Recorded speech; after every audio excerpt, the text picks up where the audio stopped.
A warm welcome to all of you in Idealist Academy। आप सभी लोगों का Idealist Academy में स्वागत है। मैं हूं आपकी एजुकेटर भूमिका वाजनी।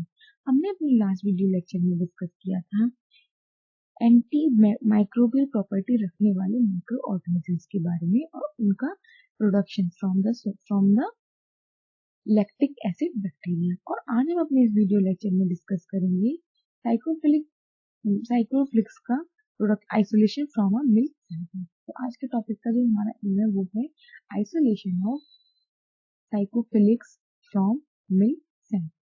ठीक है, तो सबसे पहले हम इसका कॉन्सेप्ट अंडरस्टैंड करते हैं कि इसका कॉन्सेप्ट क्या है। Psychrophilic bacteria haves been defined as the bacteria that grow well at 0 degree centigrade within 2 week and based partially on a standard method from determining psychrophilic bacteria.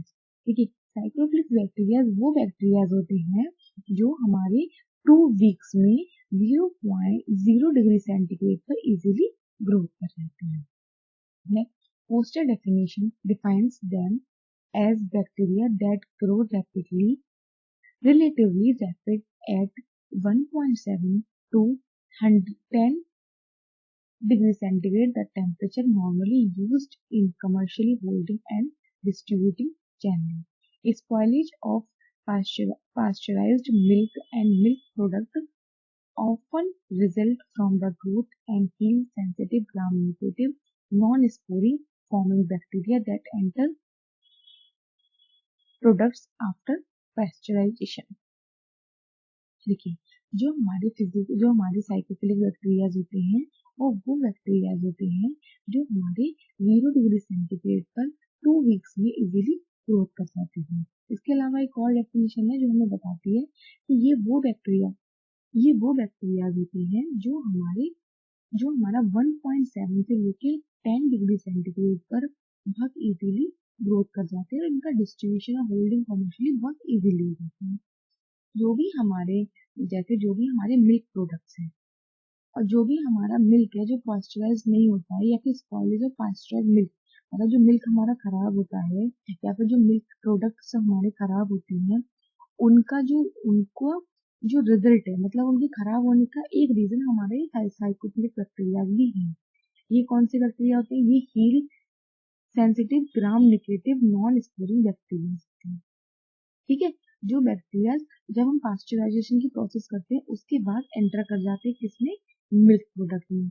और milk product में enter करने के बाद ये उसको spoil कर देते हैं। ठीक है, तो क्या है, जो हमारे साइक्रोफिलिक बैक्टीरिया वो बैक्टीरिया हैं जो हमारे 0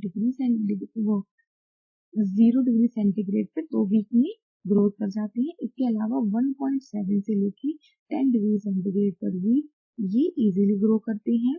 इसके अलावा जो हमारा मिल्क का स्पॉइलेज होता है या मिल्क प्रोडक्ट का स्पॉइलेज होता है उसमें भी इन्हीं बैक्टीरिया का मोस्ट इम्पोर्टेंट रोल है। तो अब हम देखते हैं कि इनके तो अगर हम मिल्क की सैंपल से आइसोलेशन करना चाहें तो इसमें कौन कौन से मटेरियल की हमें रिक्वायरमेंट होती है। तो सबसे पहले रेफ्रिजरेटर चाहिए रहता है, स्पॉइल मिल्क सैंपल, एंड ये हमारा एक TSE, इसको हम TSA भी बोलते हैं। एंड इसके अलावा हमारा ट्राइपेटेज सोया अगार यूज करते हैं, petri plate, dilution blanks, 90 ml wax making pencil, refrigerator, sterile pipettes, mechanical pipettor and gram staining reagent. ये सारे मटेरियल हैं जिनकी हमें रिक्वायरमेंट होती है during perform this experiment. Next, इसका प्रोसीजर क्या है? Take a 1 ml of milk sample and dilute in 90 ml in dilution buffer up to 1000 to 10,000। देखिए, इसमें सबसे पहले हम क्या करते हैं, हमने 1 ml मिल्क का सैंपल ले लेते हैं और उसके बाद फिर हम इसका करते हैं सीरियल डाइल्यूशन। ठीक है, सीरियल डाइल्यूशन हमने किया। नेक्स्ट, pour करते हैं portion of diluted sample and appropriate dilution to the sterile petri plates under the. Next, हम pour करते हैं portion of 1 ml in diluted sample and appropriate dilution of to the sterile petri plates under the aseptic condition and finally pour in TSE। Incubate करते हैं 4 degree centigrade पर for 2 से 3 days. Transfer the colony in a TCS land, incubate 4 degree centigrade, store in refrigerator for identification, perform gram staining and spore detection.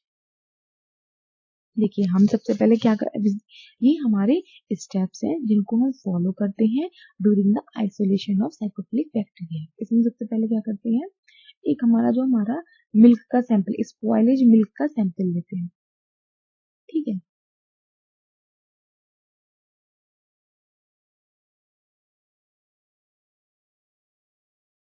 ये हमने spoilage milk का sample ले लिया, फिर उसका हमने उसको 1 ml सैंपल लिया, इसके बाद परफॉर्म किया सीरियल डाइल्यूशन, ठीक है। और सीरियल डाइल्यूशन करने के बाद ये हमने किया अप टू, मतलब कि जो 10 टाइम, 1 से लेके 10 टाइम तक करते हैं। और इसमें होता है हमारा 10,000, मतलब 10,000 से लेके, मतलब 1,000 से लेके 10,000 की डाइल्यूशन तक इसका हम यूज करते हैं, ठीक है।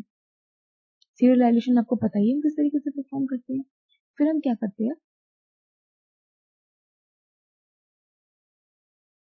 यहाँ पे हम एक TCA आकार मीडिया यूज करते हैं, बनाते हैं, प्रिपेयर करते हैं, इसे पैटी प्लेट्स में पोर करते हैं। पोर करने के बाद यहाँ पे जो हमारा स्पॉइलेज मिल्क सैंपल का जो सैंपल था, जो हमारे सीरियल डाइल्यूशन से मिला, उसकी कर देते हैं हम यहाँ पे स्प्रेडिंग। मतलब ये हमने ली पैटी प्लेट्स, और पैटी प्लेट्स लेने के बाद यहाँ पे हमने कर दिया ये स्प्रेडिंग। और जो हम स्प्रेडिंग करते हैं वो करते हैं स्पॉइलेज मिल्क की, स्पॉइलेज मिल्क के सैंपल की। और ये हमें मिला था कहाँ से, सीरियल डाइल्यूशन से, ठीक है। अब हमने ये करना है, इसको करने के बाद, ठीक है, फिर हम इसे 4 डिग्री सेंटीग्रेड पर 2 से 3 दिन के लिए इंक्यूबेशन देते हैं। इंक्यूबेशन देने के बाद फिर से इन कॉलोनीज को एक TCA का स्लैंड बनाते हैं और उस स्लैंड पे से ट्रांसफर कर देते हैं। ट्रांसफर करने के बाद जो हमें ये जो स्लैंड मिला, TCA का स्लैंड मिला, इसको हम रख देते हैं, और यहाँ पे जो हम ग्रो कराएंगे तो हमें बैक्टीरिया मिल जाते हैं, ठीक है।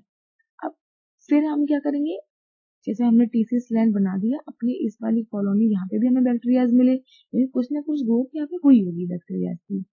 तो फिर हमने इसको इस पे ट्रांसफर किया, इसको ट्रांसफर करने के बाद फिर हमने इसे फाइनली 4 डिग्री सेंटीग्रेड पर रेफ्रिजरेटर में इंक्यूबेट कर दिया।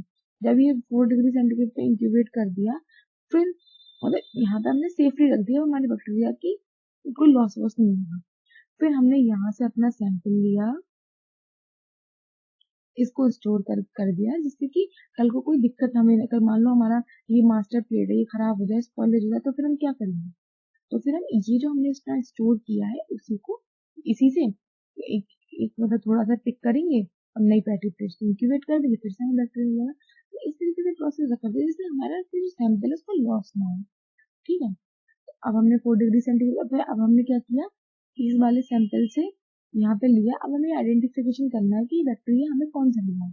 तो उसके लिए हम करते हैं, वर्गीज मैनुअल होता है, उसे फॉलो करते हैं, और उसमें जो जो स्टेप होते हैं सबसे पहले उसे फॉलो करते हैं। तो उसको फॉलो करने के बाद फिर हम इसको आइडेंटिफाई कर लेते हैं कि जो हमने बैक्टीरिया की स्ट्रेन ली है वो हमारी ये है, ठीक है।